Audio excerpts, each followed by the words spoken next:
Salut, salut, et oui, c'est Rebecca, toujours là pour le défi lecture de la Bible de l'aurore au crépuscule. On lit la Bible de la Genèse à l'Apocalypse, 10 minutes tous les jours. On est toujours dans le livre de Luc et aujourd'hui, on va voir Jésus qui met en garde contre les chefs religieux. Jésus qui parle de l'avenir, l'offrande d'une pauvre veuve, ça c'est intéressant aussi. Donc un beau programme. De lecture. Donc, n'hésite pas à nous rejoindre. Merci Seigneur parce que tu es souverain. Merci parce que tu es au-dessus de toutes choses.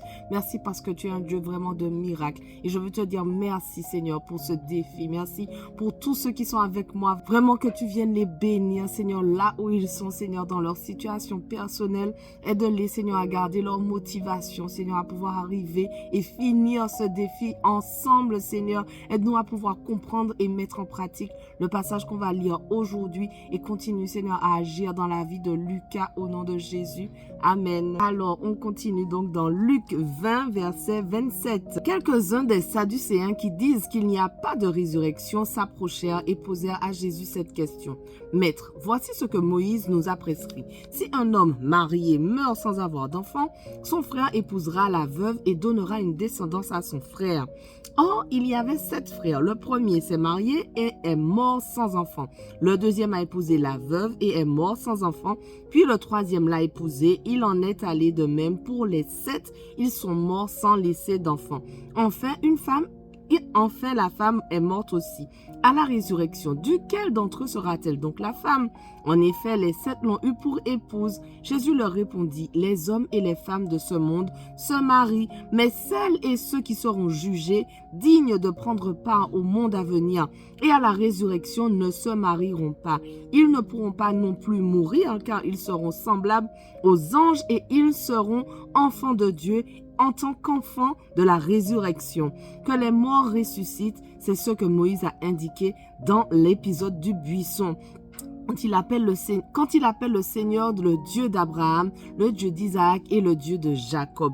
Or, Dieu n'est pas le Dieu des morts, mais des vivants, car tous sont vivants pour lui. Quelques spécialistes de la loi prirent la parole et dirent, « Maître, tu as bien parlé », et ils n'osaient plus lui poser aucune question. Wow, ok. Non, en fait, il y a des fois, tu lis un passage que tu as déjà lu plusieurs fois et puis là, tu as une nouvelle compréhension. Eh bien, c'est ça. Wow. Alors, donc, verset 41. Alors, Jésus leur dit, comment peut-on dire que le Messie est le fils de David? David lui-même dit en effet dans le livre des psaumes, le Seigneur a dit à mon Seigneur, assieds-toi à ma droite jusqu'à ce que j'ai fait de tes ennemis ton marchepied. David l'appelle donc Seigneur. Comment peut-il être son fils? Tandis que tout le peuple l'écoutait, il dit à ses disciples, méfiez-vous des spécialistes de la loi qui aiment se promener en longue robe et être salués sur les places publiques. Ils recherchent les sièges d'honneur dans les synagogues et les meilleures places dans les festins. Ils dépouillent les veuves de leurs biens tout en faisant pour l'apparence de longues prières. Ils seront jugés plus sévèrement. Luc 21. Jésus leva les yeux et vit les riches qui mettaient leur offrande dans le tronc. Il vit aussi une pauvre veuve qui y mettait 2 petites pièces. Alors il dit, je vous le dis en vérité, cette pauvre veuve a mis plus que tous les autres, car eux tous ont pris de leur superflu pour mettre des offrandes à Dieu dans le tronc. Mais elle a mis de son nécessaire tout ce qu'elle avait pour vivre. Comme quelques-uns parlaient du temple qui était orné de belles pierres et d'objets apportés en offrande, Jésus dit, les jours viendront où il ne restera pas pierre sur pierre, de ce que vous voyez, tout sera détruit. Ils lui demandèrent, Maître, quand donc cela arrivera-t-il et à quel signe reconnaîtra-t-on que ces événements vont se produire? Jésus répondit, faites bien attention à ne pas vous laisser égarer. En effet, beaucoup viendront sous mon nom en disant, c'est moi, et le moment est arrivé. Ne les suivez donc pas. Quand vous entendrez parler de guerre et de soulèvement, ne vous laissez pas effrayer, car il faut que ces choses arrivent d'abord, Cependant, ce ne sera pas encore la fin. Puis il leur dit, une nation se dressera contre une nation et un royaume contre un royaume. Il y aura de grands tremblements de terre en divers endroits, ainsi que des pestes et des famines. Il y aura des phénomènes terrifiants et de grands signes dans le ciel. Mais avant tout cela, on mettra la main sur vous et l'on vous persécutera, on vous livrera aux synagogues, on vous jettera en prison, on vous persécutera. On vous traînera devant des rois et devant des gouverneurs à cause de mon nom. Cela vous donnera une occasion de témoignage. Mettez-vous donc dans l'esprit de ne pas préparer votre défense, car je vous donnerai des paroles et une sagesse telle qu'aucun de vos adversaires ne pourra s'y opposer ni les contredire. Vous serez trahis même par vos parents, par vos frères, par vos proches et par vos amis, et l'on fera mourir plusieurs d'entre vous. Vous serez détestés de tous à cause de mon nom, mais pas un seul cheveu de votre tête ne sera perdu. Par votre persévérance, vous sauverez votre âme. Lorsque vous verrez Jérusalem encerclée par des armées, sachez que sa destruction est proche. Alors que ceux qui seront en Judée s'enfuient dans les montagnes, que ceux qui seront à l'intérieur de Jérusalem en sortent et que ceux qui seront dans les champs n'entrent pas dans la ville, car ce seront des jours de vengeance où s'accomplira tout ce qui est écrit. Malheur aux femmes qui seront enceintes et à celles qui allaiteront durant ces jours-là, car il y aura une grande détresse dans le pays et de la colère contre ce peuple.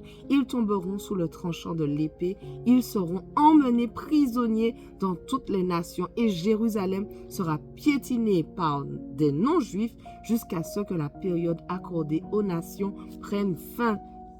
Il y aura des signes dans le soleil, dans la lune et dans les étoiles. Et sur la terre, les nations seront dans l'angoisse, épouvantées par le bruit de la mer et des vagues. Des hommes rendront l'âme de terreur dans l'attente de ce qui surviendra sur la terre, car les puissances célestes seront ébranlées.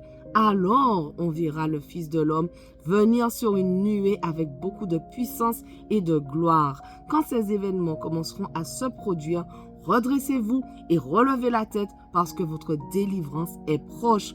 Puis il leur dit une parabole. Regardez le figuier et tous les autres arbres. Dès qu'ils bourgeonnent, vous savez de vous-même que déjà l'été est proche. De même, quand vous verrez ces choses arriver, sachez que le royaume de Dieu est proche. Je vous le dis en vérité, cette génération ne passera pas avant que tout cela n'arrive. Le ciel et la terre disparaîtront, mais mes paroles ne disparaîtront pas.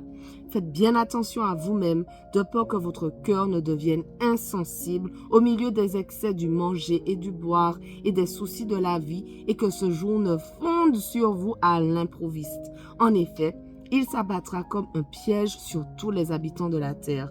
Restez donc en éveil, priez en tout temps afin d'avoir la force d'échapper à tous ces événements à venir et de vous présenter debout devant le Fils de l'homme. Pendant la journée, Jésus enseignait dans le temple et il allait passer la nuit à la colline appelée Mont des Oliviers. Tout le peuple se rendait dès le matin vers lui dans le temple pour l'écouter. Luc 22. La fête des pains sans levain, appelée la Pâque, approchait. Les chefs des prêtres et les spécialistes de la loi cherchaient les moyens de faire mourir Jésus, car ils redoutaient les réactions du peuple. Or, Satan entra dans Judas, surnommé l'Iscariote, qui faisait partie des 12, et Judas alla s'entendre avec les chefs des prêtres et les chefs des gardes sur la manière de le leur livrer. Ils s'en réjouirent et convinrent de lui donner de l'argent. Judas accepta et se mit à chercher une occasion favorable pour leur livrer Jésus à l'insu de la foule. Le jour des pains sans levain où l'on devait sacrifier l'agneau pascal arriva. Jésus envoya Pierre et Jean en leur disant « Allez nous préparer la Pâque afin que nous la mangions. » Ils lui dirent « Où veux-tu que nous la préparions ?» Il leur répondit « Quand vous serez entrés dans la ville, vous rencontrerez un homme qui porte une cruche d'eau. Suivez-le dans la maison où il entrera et dites au propriétaire de la maison, le maître te demande, où est la salle où je mangerai la Pâque avec mes disciples? Alors il vous montrera une grande pièce aménagée à l'étage. C'est là que vous préparerez la Pâque. Ils partirent et trouvèrent tout comme il le leur avait dit et ils préparèrent la Pâque. Voilà, notre passage du jour touche déjà à sa fin, mais on continue dès demain. On ne lâche rien et on continue à prier pour Lucas. Allez, sois béni.